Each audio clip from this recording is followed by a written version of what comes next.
E aí, estudante, você sabia que no final do século XIX, 1896, 1897, o jornal Estadão enviou um correspondente para cobrir uma guerra no Brasil? Uma guerra civil? Não tá sabendo? Então, se liga só nesse vídeo. Mas antes, vai lá, toca o sininho, que de segunda a sexta-feira tem material caprichado, inédito para você. E claro, dá um joinha pra gente entender que o conteúdo tá sendo bacana, tá sendo funcional, tá bom? Agora, sem mais enrolações, sem mais delongas, vamos pro nosso vídeo, que é o que interessa.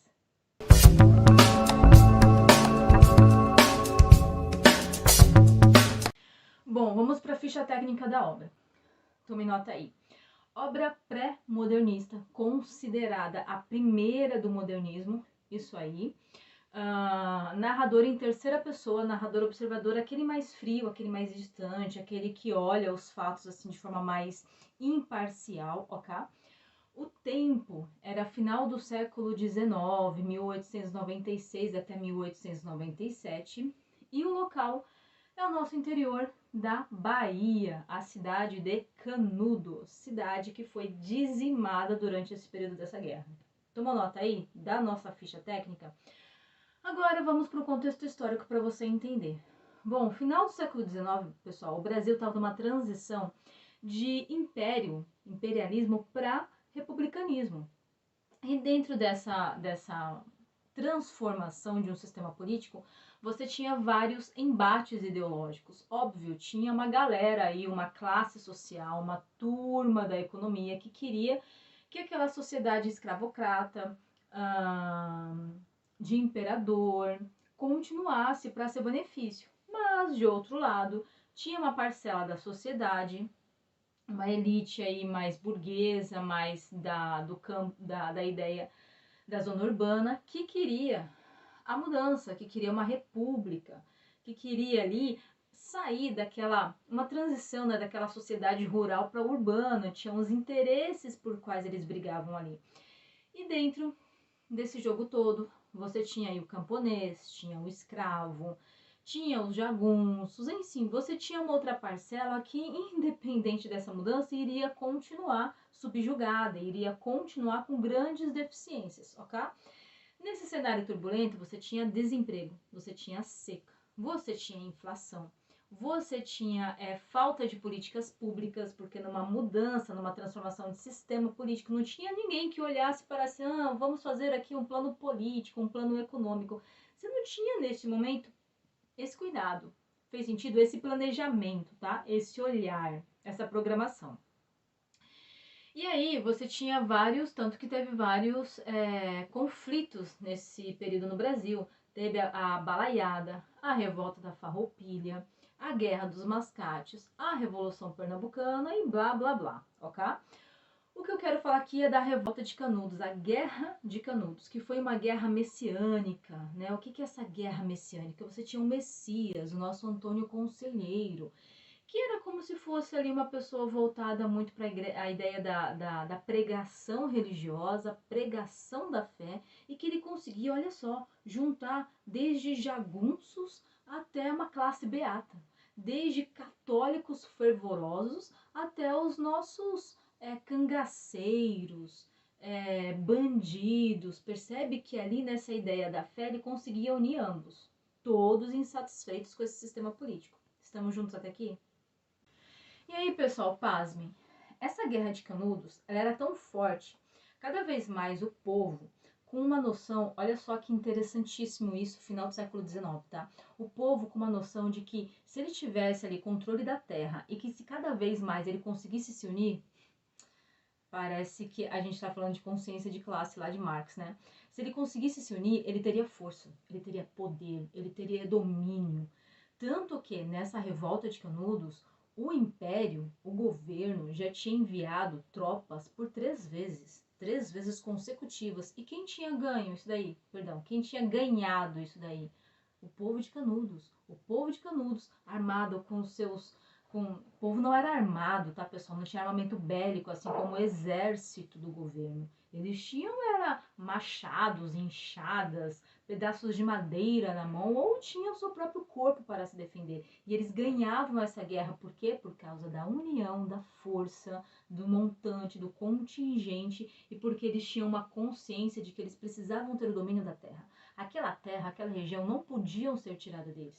Não podia chegar ninguém ali, um provinciano, né, que seja ali um prefeito, um dirigente e tirar e reorganizar aquilo ali e dar as terras para uma elite. Não, isso não podia. A terra é nossa porque é nós que cultivamos, é nós que trabalhamos, seja como os camponeses ou como escravos ou como jagunços que defendem essas terras, porque os jagunços aqui não é a lei propriamente dita, não é o aparato jurídico legal que o Estado, né, normatiza, não, é justamente a ideia de uma classe ilegal de poder de policiamento, ok?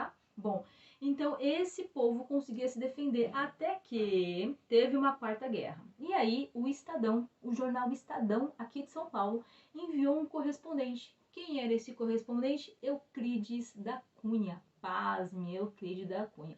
Ele era um famoso escritor, pessoal. Ele teve um tempo, uma pausa aqui, tá? Um parênteses. Teve um tempo que ele foi pro exército, mas por conta ali de não, digamos, concordar com algumas situações, alguns pontos de vista, ele foi expulso do exército. Passou a escrever bastante, que ele gostava disso, foi trabalhar no Estadão, tá? Bom, o Estadão, observando aquilo, falou: precisamos enviar um correspondente bancário um correspondente jornalístico de guerra para que nos reporte, para que a gente consiga fazer matérias e dar furos jornalísticos e conseguir cobrir essa guerra inteira, ok? Então lá foi Euclides da Cunha. Pessoal, 2.000 quilômetros, quase 30 dias de viagem naquela época, ok? Mais de 100 anos, mais de um século atrás. Então o que Euclides foi fazendo? Um estudo. Ele virou praticamente um estudioso. Dividiu o nosso livro em 3 partes. Tome nota aí. A Terra, o Homem e a Luta. Vou começar falando da Terra, ok? Bom, pessoal, na primeira parte da viagem, ele foi fazendo um estudo sobre a Terra. Isso aí, a ideia do clima, da seca, estudando a Caatinga, entendendo por que o clima daquela região era tão seco, entendendo ali a localização geográfica, próximo do trópico. Enfim, ele foi fazendo um estudo minucioso. Aqui, tome nota, você tem o cientificismo, é isso aí. Lembre que a gente está transição, né, século XIX para século XX. O iluminismo ali, a ideia do humanismo, racionalismo, tinha sido fortemente abordado no final do século XVIII e ainda estava em forte expansão por todo o mundo. Então aqui, cientificismo, porque ele começou a olhar para essa terra, olhar para essa condição territorial e entender, e estudar, e avaliar. Ele precisava ali analisar as causas e consequências daquela questão mais geográfica. Essa primeira parte do livro aqui, pessoal, ela é bastante complexa, tá? Porque como ele fala de cientificismo aqui, tem bastante termos muito da biologia, que é uma parte mais maçante, que você precisa ali muitas vezes tentar entender da fauna, da flora, porque é isso que ele vem fazendo. Mas segura aí, dá uma chance pro livro. Porque a gente entra no estudo do homem, sim, daí ele vai olhar para esse sertanejo, ele vai vangloriar esse sertanejo, tem hora, tá? Detalhe aqui, que ele fala que esse sertanejo, ele é feio, ele é raquítico, ele tem uma cabeça, não sei de tamanho de que, mas no final ele fala, antes de tudo ele é forte, ele olha para esse indivíduo, para esse homem, e avalia ele como um indivíduo grosseiro, que pense aqui, ele fala, tome nota também, se lá eu falei do cientificismo na primeira parte do livro, agora eu tô falando do determinismo. Ele olha e fala, mas é óbvio que esse homem, que esse sertanejo, ele vai ser mais rústico, mais feio, mais destratado e mais grosso, né? Porque ele precisa, dentro desse ambiente rústico, conseguir lidar. Ele é determinado pelo meio. Abre parênteses aqui. Essa história, essa ideologia, ela explicou e manteve por muito tempo a ideia das castas, tá? Das castas sociais. O que é casta? Não ter mobilidade. Se eu nasço numa classe E, dentro de uma comunidade muito humilde, eu vou ser sempre daquela classe E, porque o ambiente, as minhas relações com o ambiente, com as pessoas do meu ambiente, determinam a minha condição de vida, determinam a ocupação social que eu vou ter dentro daquela sociedade, ok? Então tome nota aqui, aqui ele fala do determinismo, tá? Ele fala que esse sertanejo é meio raquítico, né? Que essa condição desse ambiente é que determina ele dessa forma, ele não consegue sair deste meio ou desta condição, ok? Tome nota.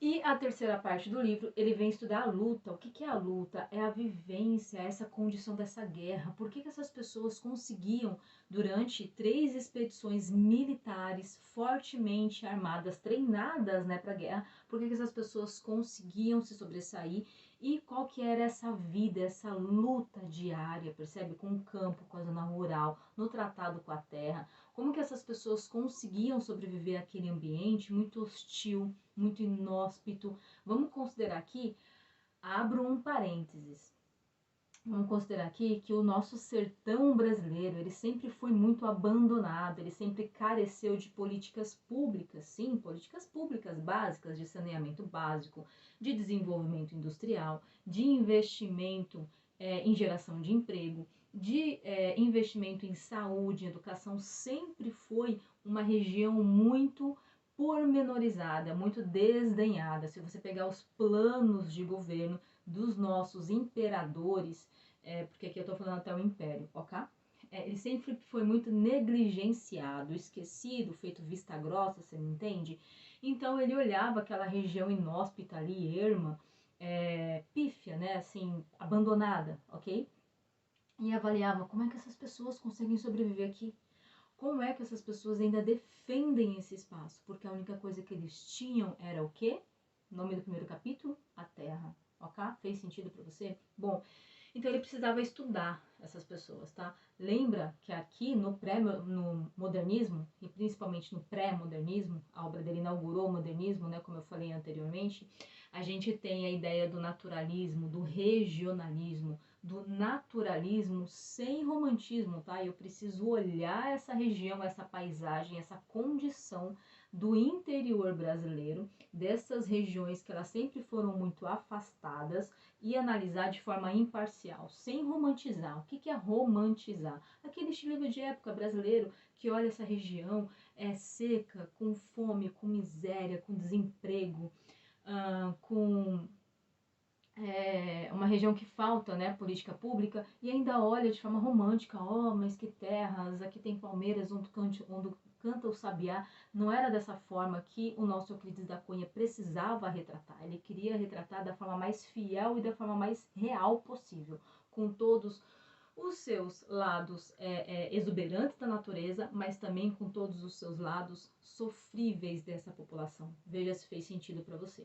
Bom, pessoal, para finalizar, como que essa obra deve ser contextualizada? Determinismo, cientificismo, paisagismo, uma relação de realismo com a natureza e, claro, ele precisava retratar isso de forma mais fiel possível, sem romantizar, como eu falei anteriormente. Veja bem, Euclides da Cunha, quando voltou, quando ele voltou para São Paulo, depois que a guerra acabou, ele olhou para aquela região e ele ficou muito, digamos assim, preocupado, porque ele entregava muita informação para São Paulo e São Paulo entregava essas informações para o Império.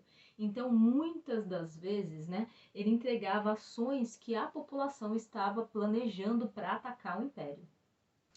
E quando a guerra acabou, ele ficou um sentimento de que eu preciso fazer algo, eu preciso produzir algo para devolver, para agradecer, porque esse trabalho foi um dos primeiros e o maior da vida dele, o que elevou a carreira jornalística e de escritor dele, foi a primeira obra de Euclides da Cunha.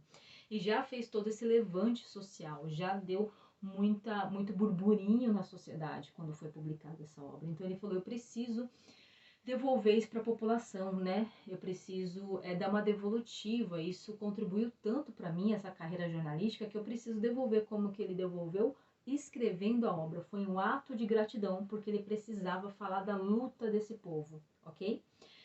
Pra gente fechar aqui, pessoal, tome nota aí. Canudos, ela teve todos os seus casebres queimados, foram implodidos também, tá? Jogaram bombas, o nosso império fez isso. Morreram mais de 5.000 pessoas, perdão, 25.000 pessoas, 20.000 cidadãos faleceram. Dentre todos eles, crianças, velhos, adolescentes, jagunços, bandidos, beatas, igreja, todos. Sobraram poucas pessoas. A cabeça de Antônio Conselheiro foi decepada, colocada a prêmio, e quando ainda encontraram Antônio Conselheiro, sua cabeça, seu corpo foi para estudo frenológico, precisava estudar esse homem, esse Messias, que tanto conseguiu deixar essa população sob o seu domínio. Eles precisavam entender o que esse indivíduo tinha de tão diferente, qual era o poder da palavra que ele tinha. Tome nota aí disto também. Bom, e por último, não menos importante, nessa investida do Império, tá, do exército do Império, foi uma das maiores investidas desta época, né? A maioria das tropas militares do exército, quando iam, né, naqueles conflitos que eu falei no começo da aula, Balaiada, Farroupilha, Sabinada, Guerra dos Farrapos, Guerra dos Mascates, Inconfidência Mineira, Inconfidência Pernambucana, ok? Eram tropas menores. Aqui foram mais de 5.000 homens para derrotar esta população, e homens armados. Bom, veja bem, é uma das maiores obras, pessoal. É muito gratificante eu estar falando dessa obra, eu estar fazendo essa aula aqui. Aqui estão os conteúdos mais importantes. O que você precisa sair dessa aula aqui tendo em mente são as 3 fases, a obra O Homem à Luta, o determinismo, o cientificismo, a ideia dessa crítica social que ele fazia, uma crítica natural, sem romantizar, e claro, não menos importante, você dá uma ideia de contexto histórico. Quando você for lá resolver sua questão, for colocar isso dentro de uma redação, principalmente de minoria social, saúde, segurança e educação. Por hoje é isso. A gente teve ficha técnica, teve contexto histórico, teve enredo e ainda teve eixos temáticos de redação que você consegue utilizar a obra como embasamento. Muito bom estar aqui contigo. Espero o seu comentário se você já leu a obra, se você não leu a obra, aqui você teve vários insights. Se você já leu a obra e esqueceu de algum tópico que aqui foi tratado e você relembrou e tem algum comentário a fazer, ou se você já utilizou na sua redação, quero muito saber. Divide aqui comigo, tá bom? Obrigada por hoje, espero ter colaborado. Vai lá, gabarita essa prova e até a próxima, pessoal.